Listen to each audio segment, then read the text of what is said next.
La paz del Señor sea con todos ustedes. Vamos a iniciar en el nombre del Padre, del Hijo y del Espíritu Santo. Amén.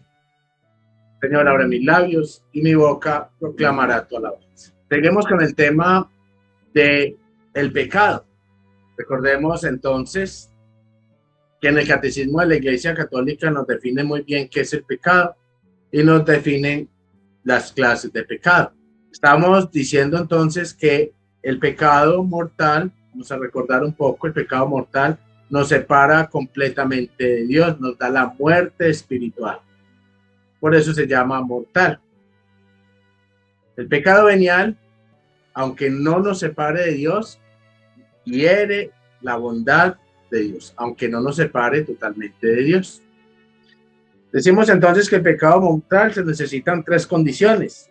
Una materia grave, es decir, que se cometa con de por sí el hecho grave, o que se cometa en materia o en objetos graves. Se debe tener pleno conocimiento y deliberado consentimiento. ¿Qué significa esto? Que el pecado grave es cuando deliberadamente nosotros lo consentimos, nuestros pensamientos, nuestras acciones son deliberadas. Ya sabemos que está mal, ya sabemos que es pecado, pero aún así lo cometemos. Cuando lo planeamos, cuando planeamos hacer el mal, o cuando decidimos y definimos hacer el mal. Allí entonces es el pecado grave, no solamente por la materia grave, por el objeto grave, sino también por la deliberación en nuestros actos. No solamente estamos hablando de los que hacemos externamente, sino de la manera como pensamos y como consentimos el pecado. Recuerde que Jesús nos dice, es más malo lo que hay en el corazón del hombre que lo que entra a la boca del hombre. Esto quiere decir que hay pecados que concebimos graves con el solo hecho de sentir, del sentimiento. Y deliberadamente deseamos el mal o hacemos el mal a nuestra alma, aunque no cometamos el acto y no estemos haciendo daño a otro, hacemos el daño a nuestra alma. Porque el primer mandamiento nos indica amar a Dios, amar al más prójimo y a mí mismo. A muchos se nos ha olvidado, o a muchos se les ha olvidado el mandamiento completo. Entonces le pregunta, ¿cuál es el primer mandamiento? Y muchos contestan, amar a Dios sobre todas las cosas. Pero se les olvida el resto del mandamiento. Amar al prójimo también y amarme a mí mismo. ¿Y qué significa amarme a mí mismo? Amarme a mí mismo no significa ser egocéntrico, ser egoísta, todo para mí, solo para mí, primero yo, segundo yo, tercero yo y lo que sobre para mí. No, eso no es amarme a mí mismo. Amarme a mí mismo significa amar mi alma, buscar constantemente la fuerza de Dios para la salvación. Eso es lo que significa amarme a mí mismo. Es decir, buscar que mi alma llegue a el reino de los cielos. Por eso hay pecados de omisión. Por eso esos pecados se llaman pecados de omisión y se convierten en pecados graves cuando nosotros tenemos el pleno conocimiento de que estamos haciendo mal y cuando deliberadamente seguimos pensando en mal.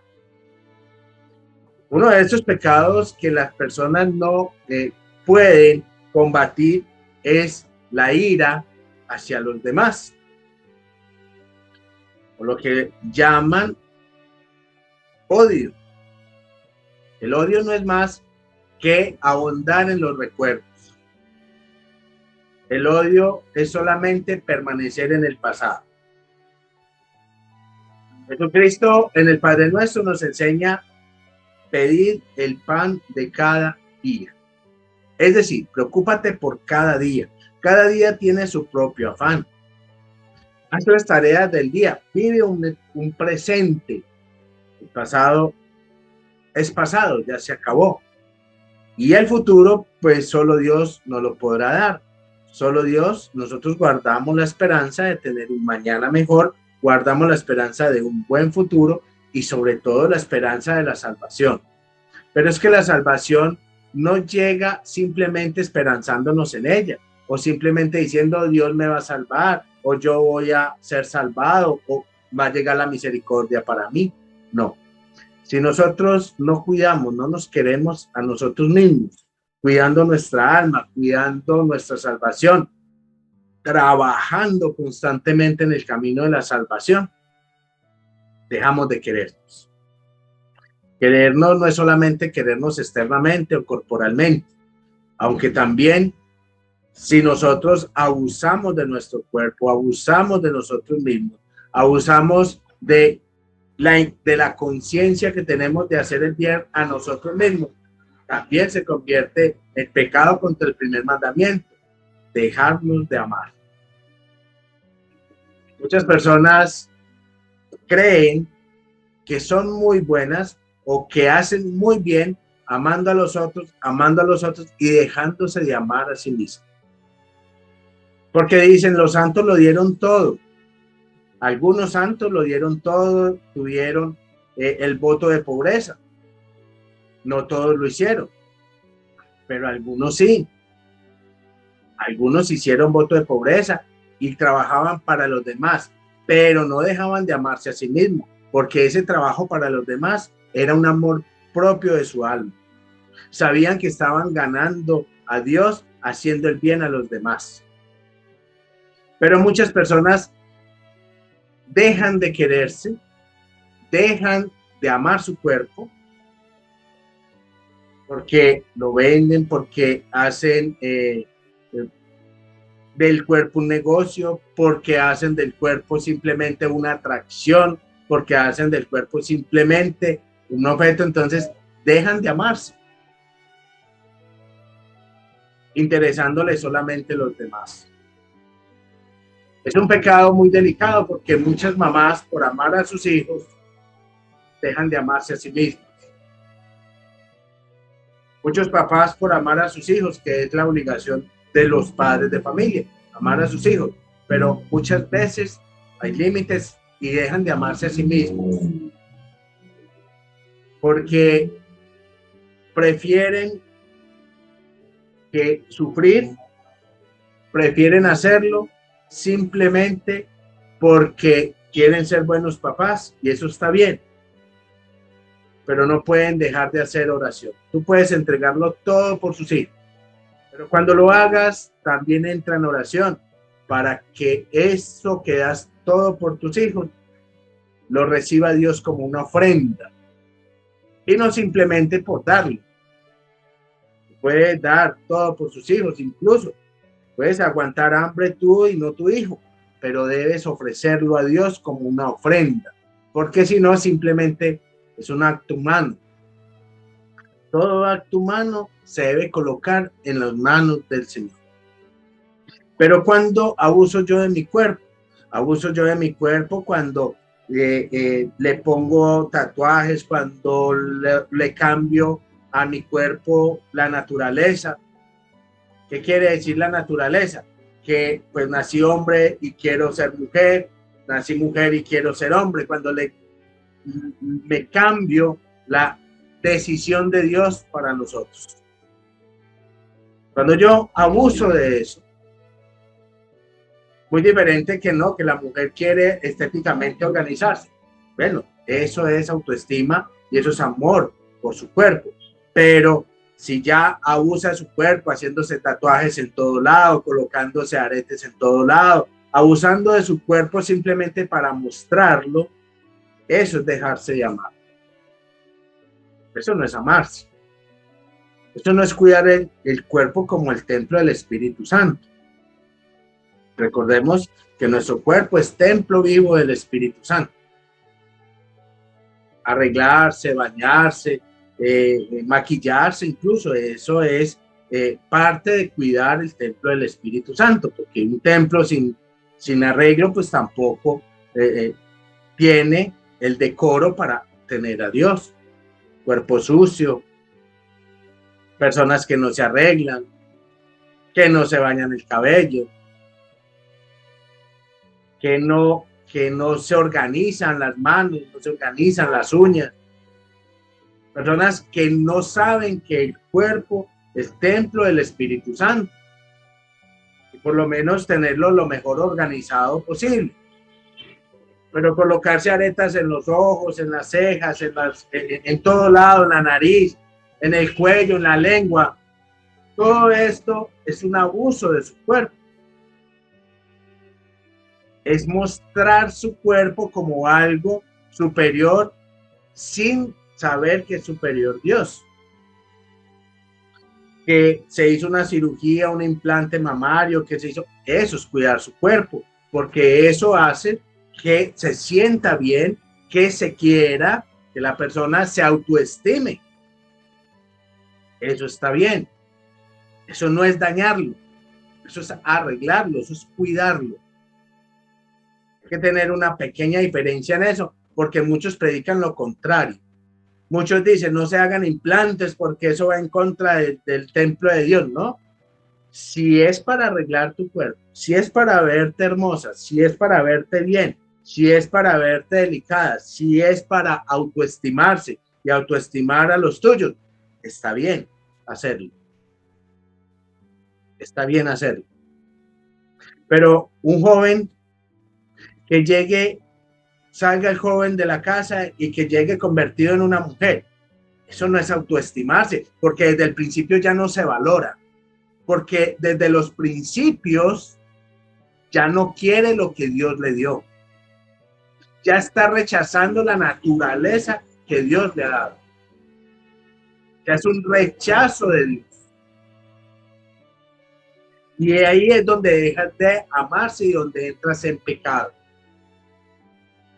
Que tú como hombre quieres arreglarte los pectorales, quieres ponerse, organizarse, arreglarse la nariz, arreglarse las orejas. Está bien que se arregle, porque es su cuerpo. Es su cuerpo y es templo del Espíritu Santo. Pero que tú como hombre ya resultes con senos, con cara de mujer, con pasiones de mujer, con vestido de mujer, tú estás rechazando lo que Dios te dio. Y muchos no entienden esto. La posición de Dios hacia el hombre. Es tu cuerpo. Pero no se te olvide que ese cuerpo es templo del Espíritu Santo.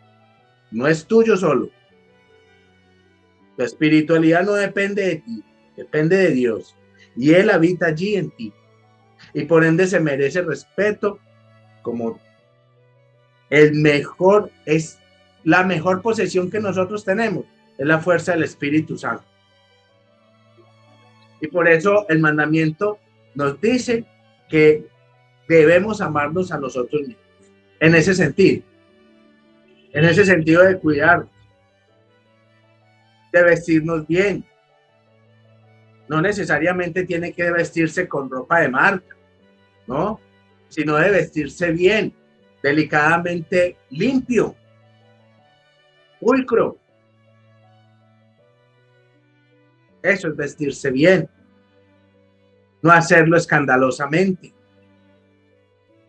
Hacerlo de una manera que usted se sienta bien y presentado o presentada para cualquier ocasión.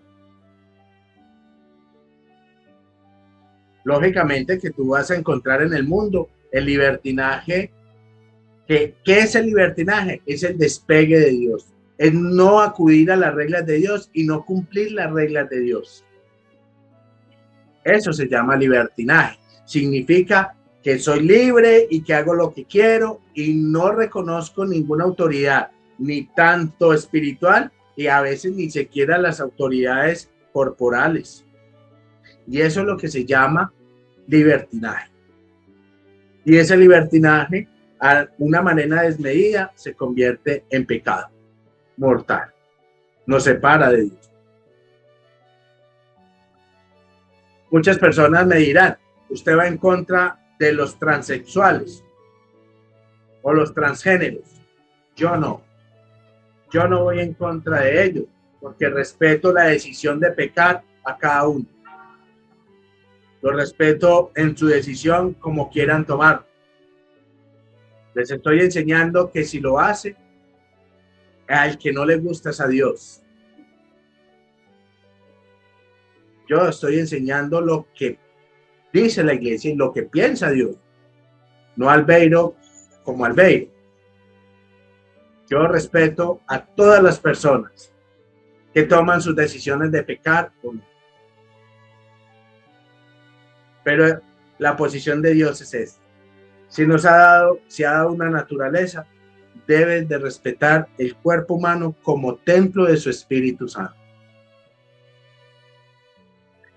Ahora bien, las personas, para tener deliberado consentimiento para que el pecado sea grave, se necesita conciencia. Es porque se hace a conciencia. Es porque con conciencia se sabe el acto que se está haciendo. Se delibera en él y aún así se comete. Pecado grave trae la materia grave, el acto grave. Y estos actos graves también están enmarcados en los 10 mandamientos. Como le decía Jesús al joven rico, le decía, para Dios, amar a tus padres y respetar a tus padres. Es un pecado que se comete mucho y pocas veces se confiesa. ¿Y qué significa honrar padre y madre?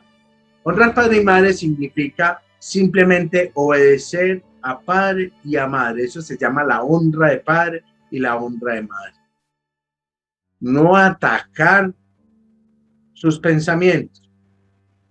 No, es que mi papá ya es un cucho, un viejo, mi mamá es una retrógrada, no sabe ni prender un celular, ahora mucho menos sabe cómo se maneja el mundo hoy en día.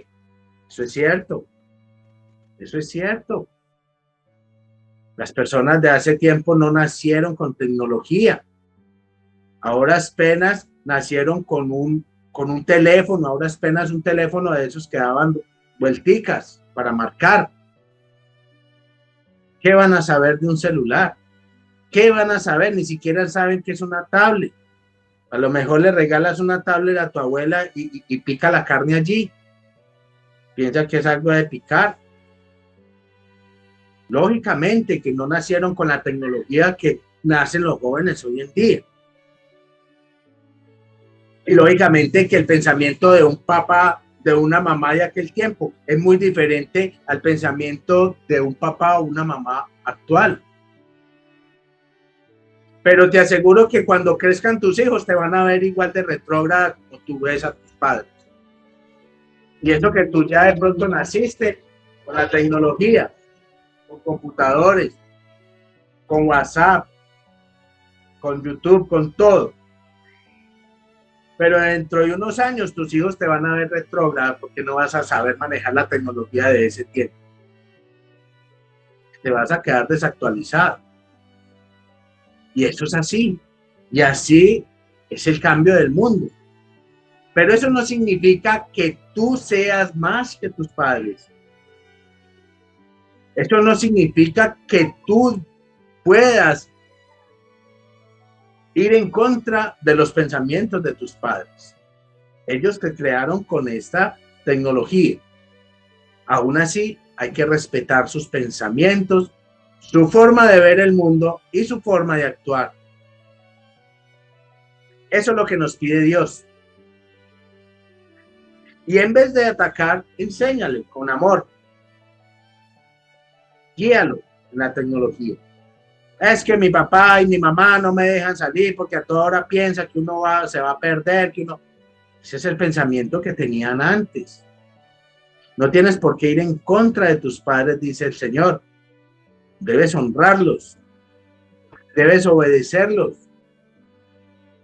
Ahora, cuando ya tú sales de tu hogar, cuando ya tú decides tener otro hogar, recuerda que cuando se casa uno, le dicen dejarás a tu padre y a tu madre, te unirás a tu esposo o a tu esposa y ellos serán tu padre y tu madre. Ya, por eso aquí viene el respeto entre esposos. Los padres los dejas, ya toman decisiones, pero aún así debes seguirlos honrando. ¿Qué quiere decir? No pelear con ellos. Eso es todo lo que pide Dios. Dejar de alegar con los papás. Dejar de gritarle al papá o a la mamá. Y los padres no provocar el pecado en sus hijos. Porque muchos padres dicen, usted tiene que honrarme, tiene que obedecerme. Y abusan de ese mandato de Dios, pero también el mandato tiene implícito de que los padres no pueden hacer que sus hijos pequen. No pueden influenciarlos al pecado. Los padres deben de escuchar con amor, de entender a sus hijos. Ellos ya están en otra época también. Tú naciste sin tecnología, ellos nacieron con tecnología. Ellos no ven el mundo como tú lo ves. Ellos no tienen la inteligencia que tú tienes. Ellos son más inteligentes que tú. Así que el padre no puede tampoco y la madre no puede abusar del mandamiento para hacer pecar a sus hijos. Porque le dice, usted me tiene que obedecer sea como sea. Para eso existe el diálogo entre padres y entre hijos y la comprensión del cambio de los tiempos. Nosotros debemos evolucionar con el mundo, evolucionar con el tiempo, por eso tenemos un constante presente, como lo dice el Señor. Nosotros tenemos que evolucionar con el mundo, con la tecnología. Y si ya nosotros no la entendemos, por lo menos dejémonos enseñar de nuestros hijos. Por lo menos escuchémoslos. Por lo menos entendámoslos. De que ellos viven un mundo diferente, de que ellos ven el mundo de una manera diferente. Así que los padres tampoco pueden hacer pecar a sus hijos para que se vayan en contra tuya. ¿Cómo es esto? Si tu hijo o tu hija ya tiene un hogar, ya usted no tiene esa potestad sobre esos hijos. Ya ellos formaron su propio hogar. Ya usted, como padre y como madre, es el consejero, el que ayuda, pero no el que se mete en la vida de su hijo, ni de su hija. Entienda lo que dice el Señor, dejarás a tu padre y a tu madre, y aunque duela, queridos padres, hay que dejar que sus hijos vuelen solos. Porque muchos padres se meten en la vida de sus hijos y por eso los hijos pecan con este mandamiento, les da ira con sus padres. Y ya no tienes un hijo, ya tienes un hijo y una hija. Porque esos dos se unieron en matrimonio y son una sola alma. Ya no, tú no tienes solo el nombre de nuera, ni de yerno, tienes un hijo más. Y por ende debes respetarlos y no hacerlos pecar en contra tuya. Eso se evita con la prudencia, que es una virtud humana. Los padres deben ser muy prudentes. ¿Por qué este pecado es tan delicado? Este pecado es muy delicado porque lleva consigo una pena adicional. Lleva consigo una máxima de Dios. Y esa máxima de Dios es, si tú no honras padre y madre, te va a ir mal. Pero si tú los honras, llevarás mi bendición. Tú y tu generación. Y todas tus generaciones. Y muchas personas en la vida tienen problemas económicos, tienen problemas en su hogar, tienen problemas en todo. ¿Y de dónde nació? De que no honró padre y madre. Porque trae consigo esta máxima de Dios. Por eso es tan delicado este pecado de honrar padre y madre. Y casi nadie lo confiesa. No, es que yo sí le desobedecí a mi papá hace tiempo, por allá cuando era niño. Y entonces, ya lo repuso, ya pidió el perdón, ya usted lo confesó, ya lo penitenció, ya hizo los 5 pasos hacia ese pecado. No, es que a mí me dio mucha ira con mi mamá, con mi papá, porque se metió en mi vida. Ya lo repuso, ya lo confesó. No, es hora de hacerlo. Y yo les aconsejo que lo hagan antes de que sus padres mueran, porque después de que mueren la máxima se cumple. Así que tienen que tener mucho cuidado con eso. Entonces muchos me dirán, ¿y qué hago si ya mi papá murió y yo fui muy malo, yo no lo respeté, yo lo insulté, yo hasta le pegué, yo levanté mi mano a mi mamá, a mi papá y ya murió? ¿Qué hago? Penitenciar. Penitenciar. Y ofrecer Eucaristías por esa persona, por esa. Es la única forma para que esa sentencia de Dios salga de ti. Y los que tienen todavía la oportunidad de confesarse estando vivos, repongan con ellos, acérquese a ellos. Si es y si tú como padre hiciste pecar a tus hijos, eres tú el que debes confesar. Y eres tú el que debes acercarte a tus hijos y pedir perdón. Porque los hiciste pecar y muchas veces te dicen, es que mi mamá me maldijo, mi papá me maldice. No es una maldición, es una máxima de Dios cuando tú te vas en contra de tus padres. Así tengas mucha rabia, no puedes irte en contra de tus padres.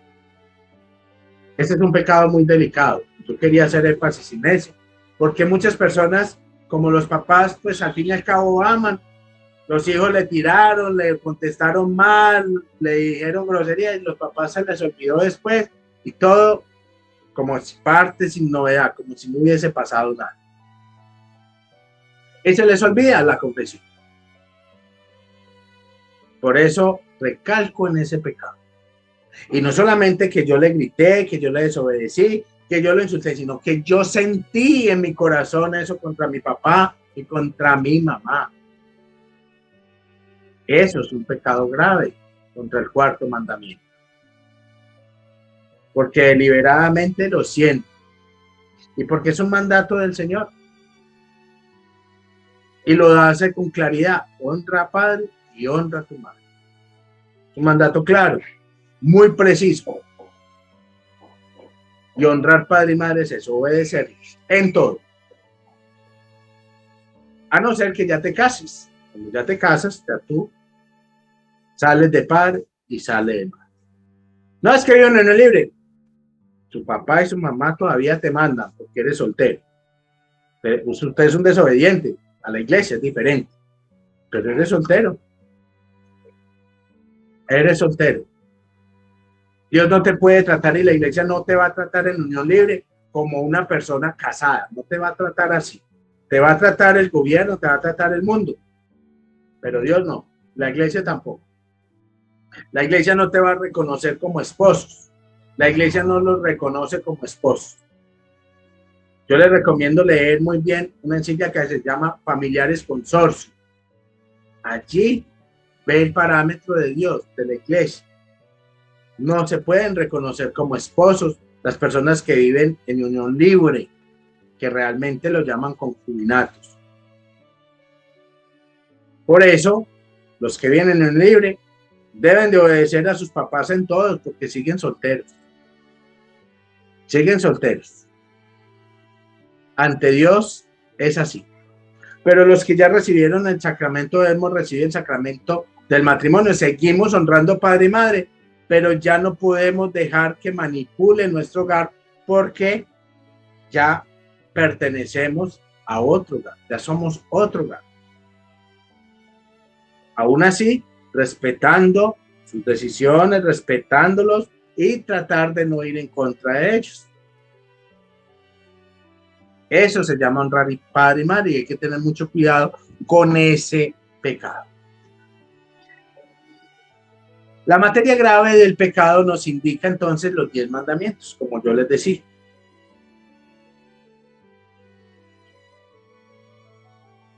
Y la iglesia, en el numeral 1864, nos indica del Catecismo de la Iglesia Católica, 1864, nos va a indicar que hay un pecado contra el Espíritu Santo.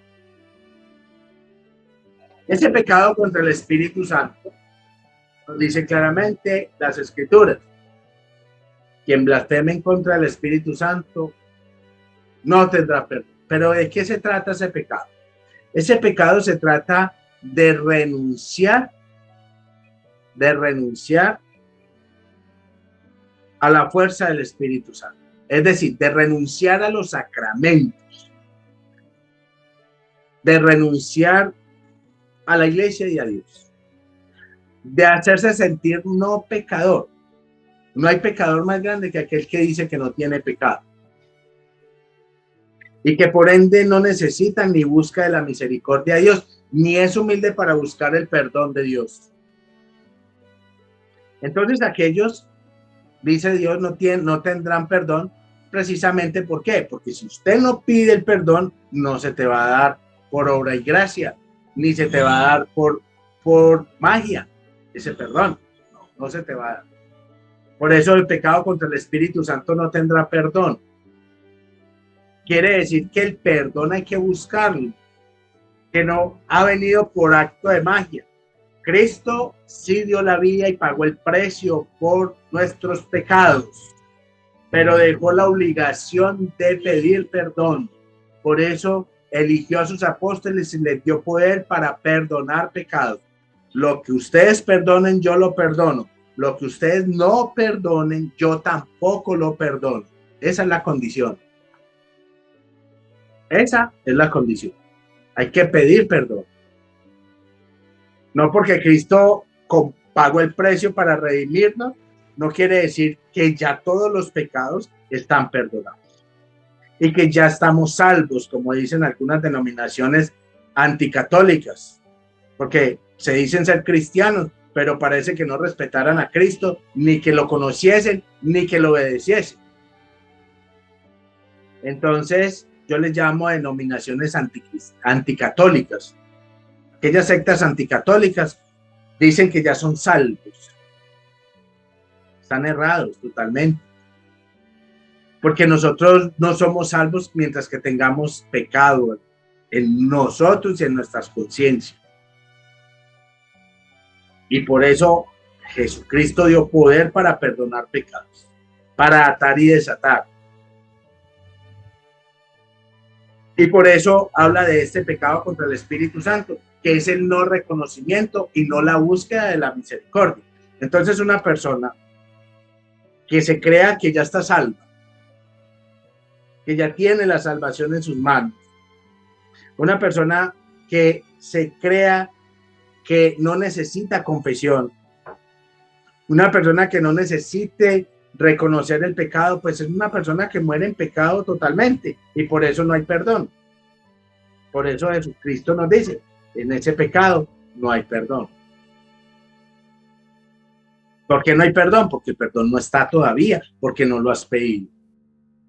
Entonces las personas tienen que tener en cuenta, usted que es buen católico, dejar a sus familiares, a sus amigos, decirles si en algún momento estoy en peligro de muerte y no tengo ya conciencia, por favor, yo quiero que me lleven los santos óleos, yo quiero recibir el perdón de Dios. Usted tiene que manifestar, porque si no es tu intención, los santos óleos y ese perdón último no se te da tampoco, porque allí está, los pecados contra el Espíritu Santo no tienen perdón. Así otra persona quiera perdonarte a las malas, no tiene perdón porque tú pecaste contra el Espíritu Santo, porque tú no reconociste a Dios. Y recordemos, te voy a hacer el recorderis de la Trinidad. Al hablar del Espíritu Santo, estamos hablando de Dios, estamos hablando del Padre y del Hijo también. Los que me han seguido en la catequesis se han dado cuenta que al hablar Cristo del Espíritu Santo está hablando de la Trinidad completa.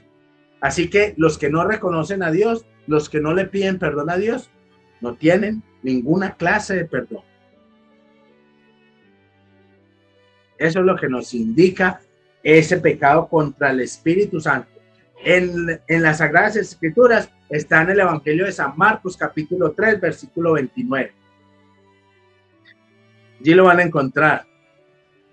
Pecado contra el Espíritu Santo. Es esa negativa de Dios, esa negativa a la iglesia. Es sentirse salvo, es sentirse sin necesidad de Dios. Y por ende, sin necesidad de pedir perdón a Dios. Entonces muchos católicos dicen ser muy buenos católicos, pero yo no me confieso porque el Padre es un pecador peor que yo. Ya habíamos hablado en otros catequesis de eso. Y se niegan a pedir perdón, se niegan a buscar la misericordia. Y no se te da por acto de magia. No se te va a dar por acto de magia el perdón. Tienes que buscar. Tienes que acudir a él. Y si ya no tienes conciencia en aquel momento, por un accidente, por alguna razón, ya tuviste que haber manifestado el deseo de recibir el perdón de Dios. Manifiéstalo a sus familiares, a sus hijos, a sus amigos. No me vayan a dejar morir como un condenado, díganle así. No me dejen condenar.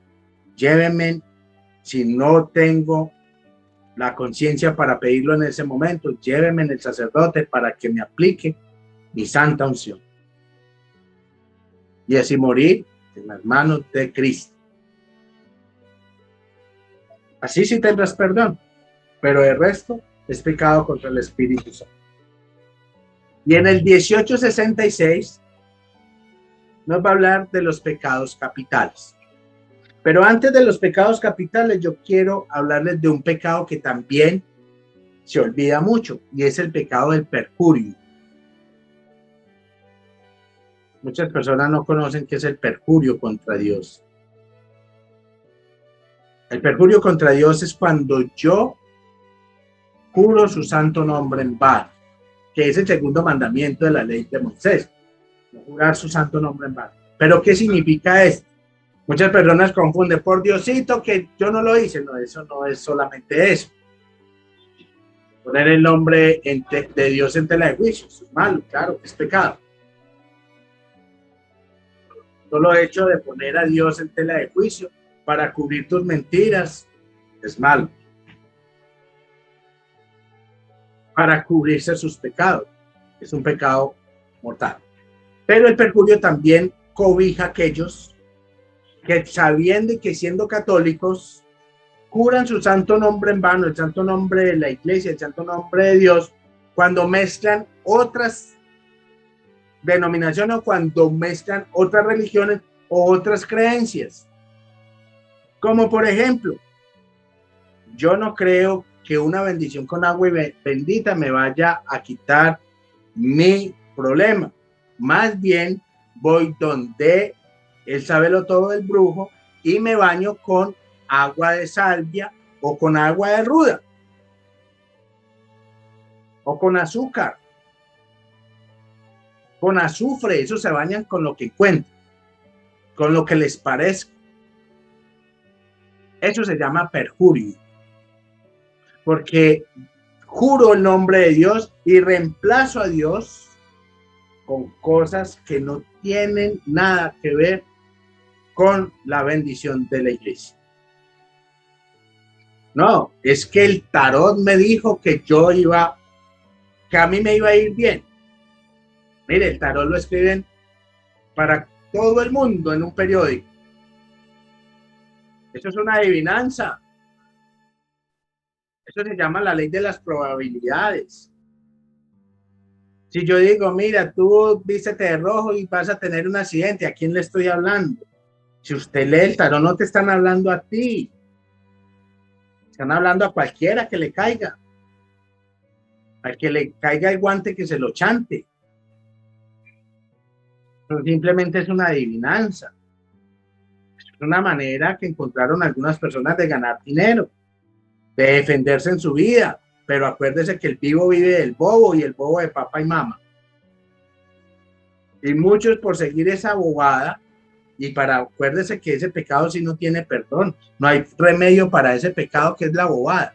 Para uno seguir esa bobada, termina usted en el infierno por seguir a otros que por viveza están aprovechando de tu poca fe. Yo no los critico, los aplaudo. Yo los aplaudo porque ellos han sabido aprovechar de los más tontos para llenar sus bolsillos de dinero. Usted despierta. Usted abra los ojos. Quítese la venda. No se deje engañar.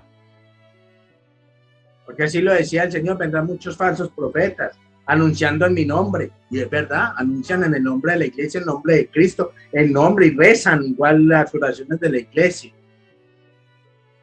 Pero no tienen ni idea de la doctrina real de la iglesia. No tienen ni idea de eso. Pero siempre van a tener sus clientes.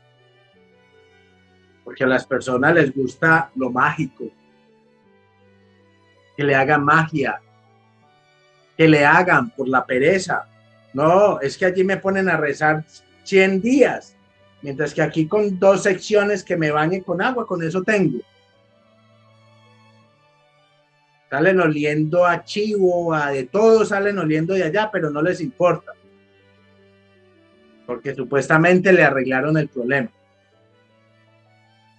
Eso se llama perjurio. Y ese pecado muy pocos lo confiesan. No, es que yo tengo una pequeña pirámide, pero ¿qué es de raro yo tomar yagé? ¿Qué es de raro eso? Si todo eso sirve para mi espiritualidad, no, señor. Ese se llama pecado de perjurio. Porque tú estás poniendo la fe en cosas que Dios no te dijo que las colocaras. Y muchos no lo confiesan. No, es que yo tengo la manillita que me dieron para la buena suerte. Me ayudo con la oración y me ayudo con eso. No, no se ayude con eso, porque eso se llama pecado de perjurio. Es que esa manillita me la dio un brujo muy bueno y eso es una berraquera y eso. No, utiliza la que bendice la iglesia. La iglesia también te bendice la camándula, también te bendice el denario, también te bendice una buena medalla. Eso es un buen sacramental, con eso tienes. Pero no, yo voy a llevar la pirámide. El Buda para sobarle la barriguita y me dé plata. Me ayudo con eso. Yo me ayudo con los elefanticos, yo me ayudo con los inciensos de Oriente, yo me ayudo con el... No, eso se llama perjurio.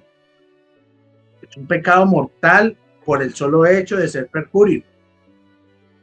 Y es un pecado que te separa completamente de Dios. Así que también hay que confesarlo. También hay que hacer los 5 pasos de la confesión con el pecado del perjurio. Muchos se les ha olvidado ese pecado. Yo aquí se lo recuerdo.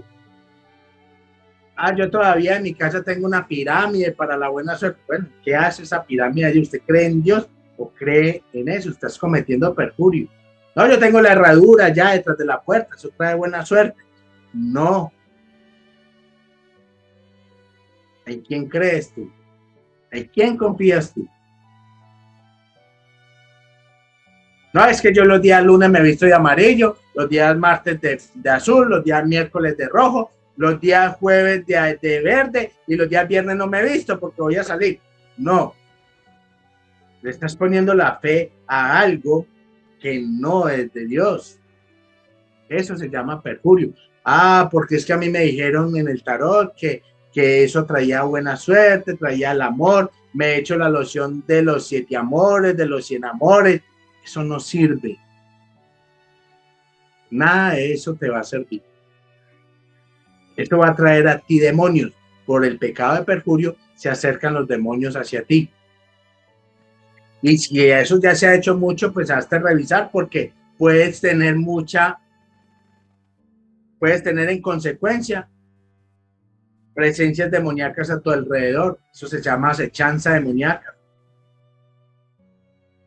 Y ya tienes que mirar a ver si ya la tienes y por eso es que no progresas. Bueno, ese pecado de perjurio hay que tenerlo muy en cuenta. Es mezclar una cosa con otra. Por eso es bueno conocer la doctrina de la iglesia, saber los sacramentales de la iglesia, saber cuáles puedo usar, cómo los debo usar.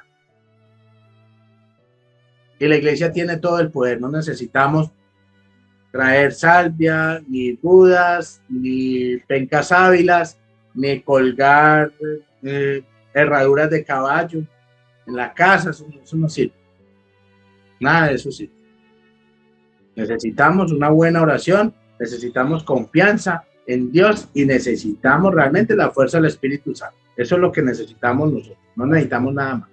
La iglesia tiene sus propios sacramentales, el agua, la sal, el aceite, los sacramentales bendecidos en honor a la Virgen María y a los santos. Con eso tenemos y es suficiente. El 1866 nos va a enseñar sobre los capitales, sobre los pecados capitales, que también son pecados mortales, por el solo hecho de que estos pecados atraen a otros pecados más. Aquí lo vamos a explicar uno por uno. La iglesia nos nombra los 7 pecados capitales, que son la soberbia, la lujuria, la avaricia, la gula, la envidia, la pereza y la ira. Vamos a empezar de a uno. El primer pecado capital es la soberbia. La soberbia va a traer otros pecados más. ¿Quién es soberbio? Soberbio es la persona, como yo les decía, que no reconoce a Dios, ni sus mandatos, ni sus leyes. Y hay otras personas que ni siquiera se reconocen espirituales. Solo la ciencia. Se basan solo en la ciencia, ni siquiera reconocen la presencia de Dios en ellos. La soberbia es cuando yo no creo necesitar de nadie más que de mí mismo. La soberbia es cuando yo creo que soy mejor que los demás en todo. Es posible que tú seas bueno, mejor que otros en algunas cosas, pero no en todo. No, yo soy bueno, mejor que los demás. Pues cuando quieras te invito a un restaurante a que hagas lo que hace ese chef. Y verá que no eres mejor que los demás en todo. Si quieres, te pongo a lavar los tenis, la ropa, como la lavan ciertas personas, a ver si usted es capaz de quitarle ese mugre. Usted no es bueno en todo. No es mejor que los demás en todo. Tal vez en lo que hagas en ciertas cosas eres bueno y a lo mejor es más bueno que otros, pero en ciertas cosas, no en todo. Y eso es soberbia. Hay personas que saben de todo. Hay personas que uno les habla de aviones y saben de aviones. Hay personas que uno le habla de paracaidismo y son paracaidistas. Hay personas que uno les habla de derecho y saben derecho. Hay personas que uno le dice, yo he estado en tal parte, en tal otra, y ellos también. Eso se llama soberbia. No ser humilde y reconocer que tú no has hecho todo en la vida. Que tú no sabes de todo. Que hay cosas que no las entiendes. Que ni siquiera tu celular lo sabes manejar. Ahora apenas llamas y manejas el WhatsApp y una que otra aplicación. Y el resto se te pierde una foto y no la sabe dónde encontrarla en el celular. Eso es que tú no sabes. Hay personas que se la dan de que lo saben todo. Y uno les pregunta, hay mecánicos y uno le dice, mire, ¿qué tiene mi carro? Y se la da de la que saben todo. Y le arman el carro otra vez y le sigue el mismo problema. Y va donde el que no sabía y dice, no, es que vea que era un tornillo que estaba atravesado. Ya. Hay personas que se la dan de mucho y a la final no reconocen el conocimiento de los demás, las actitudes de los demás, las fortalezas de los demás, los carismas que tienen los demás. Esas personas son soberbias. Ese pecado de soberbia atrae más pecados, que es el no querer confesarse, que es el que ir en contra de todos los designios de Dios, los mandamientos de Dios. Esa soberbia trae más pecados. Y la soberbia trae un pecado que es muy contemporáneo a eso, que es los altaneros. ¿Y quiénes son los altaneros? Los que no solamente se creen más que los demás, sino que exigen que los demás sean como ellos y que hagan lo que ellos digan. Esa es altanería. Y esa altanería, pues lógicamente que va de la mano de la soberbia. Ahora bien, cometen un error y lo que no ganan lo empatan. La que no ganan la empatan, porque nunca reconocen su error. Nunca son capaces de decirle sí. Cometí un error. Fallé. No era así. Era de otra manera, pero yo pensaba que era así.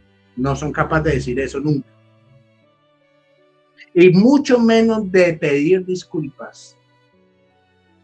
El soberbio nunca pide disculpas, ni a las otras personas y mucho menos a Dios.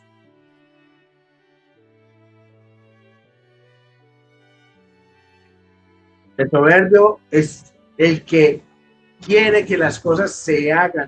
Hay soberbios consigo mismos. Consigo mismos. Recordemos que aquí también se peca contra nosotros mismos. ¿Y quién es soberbio contra sí mismo? El que comete un error y se da látigo, como dicen vulgarmente por ahí. Se atormenta la vida. Yo no sirvo para nada. Acaban con su vida porque cometieron un error. Soberbios consigo mismos. La pareja los deja porque ya no te quiere, porque de alguna manera dejó de amarte y empieza la soberbia consigo, con el otro y la soberbia con uno mismo. Ah, es que yo soy malo, es que claro, toda la culpa sí fue mía, es que yo no sirvo para nada, es que yo esto, es que yo soy fea, es que yo soy feo, es que yo tal cosa. Entonces empieza la soberbia con uno mismo.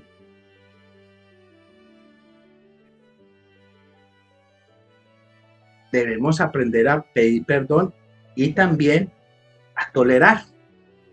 La mejor manera de ir en contra de la soberbia es la tolerancia. Y aprender a tolerar los sucesos, las personas, los momentos, los engaños, a tolerar las faltas de los demás y a sabernos. Y recuerden esta frase: muchas personas saben que Dios es lo único que necesitamos cuando sea lo último que nos queda. Hay personas tan soberbias que van a donde un curandero, van donde el otro, un sobandero, donde uno, donde el otro, donde allí, que para allá, que en otro país, que hasta que ya por fin no pudieron con su problema ni con su enfermedad, entonces acuden a Dios. De último acuden a Dios. Bueno, entonces vamos a hacer oración porque ya que. Y nos damos cuenta que Dios es lo único que necesitamos. Que realmente somos necesitados de Dios. Pero recordemos que Dios está en el prójimo, en los demás. Y por eso necesitamos de los demás. Y por eso necesitamos del apoyo de los demás. Esas personas, cuando tú conozcas una persona soberbia que se las cree, te digo, bueno, muy bien, coge la basura de la casa y llévala hasta allá, hasta donde tienen que llevar la basura las personas que trabajan en eso. No, yo porque, no, pues que usted lo sabe todo y que usted es capaz de hacerlo todo y que no necesita de nada. Lava tu propia ropa, limpia tu casa, lava tu propio carro, hazle mecánica a tu propio carro. No, yo no sé hacer. Bueno, entonces, el soberbio debe entender, y muchas personas son soberbios. Y a veces nosotros mismos somos soberbios, pasando por encima de los demás. sin reconocer las actitudes, sin reconocer también los carismas de los demás. Necesitamos de Dios. Y el necesitar de Dios, lógicamente que necesitamos de los carismas que Dios puso en otros. Somos todos necesitados de Dios. Eso significa necesitados de Dios. No es solamente decir, no, yo solamente hago oración y no necesito de nadie. No, necesitamos de Dios. Pero recordemos que Dios está en el otro, en el prójimo, en el tendero, en el conductor, en todos. En el electricista. Necesitamos de Dios. Y Dios está en cada uno de ellos. Por eso necesitamos de los carismas de los demás. Y nosotros con los carismas apoyar a los demás, porque algunos no tienen los que nosotros tenemos. Y no es para crecernos ni para hacernos mejores que otros, no. Es para apoyarnos. Un carisma apoya a los otros. Es que yo sé hacer muchas cosas buenas, pero no sé rezar. Yo te apoyo con mi carisma. Yo te apoyo y te digo cómo hacerlo. Así es que funciona la tolerancia, la aceptación de Dios en los demás. Y dejamos de ser soberbios. Ese es el pecado de la soberbia. Pecado capital. Pecado capital. Entonces dicen, no, entonces cada vez que yo humillé a otro por X o Y razón, cometí ¿qué pecado? Soberbia. Es que cuando me dio tanta rabia con una persona y no pedí perdón, soberbia. Es que cuando yo exigí que las cosas fueran así y nada y solo así, usted es soberbio. Usted dejó de amar al prójimo. Y esa soberbia hay que confesarlo. No, pero es que yo he cometido muchos pecados de soberbia. No. Tienes tiempo todavía de ir a confesarte. Tienes tiempo todavía de pedirle perdón a Dios. Todavía Dios te está dando la oportunidad de salvar tu alma. La Santísima Virgen María los cubra con su mano. Los bendiga y los acompañe siempre. Les recuerdo darle me gusta, suscribirse al canal y activar la campana para que te lleguen los próximos videos de catequesis, bendiciones y jornada de oración en vivo.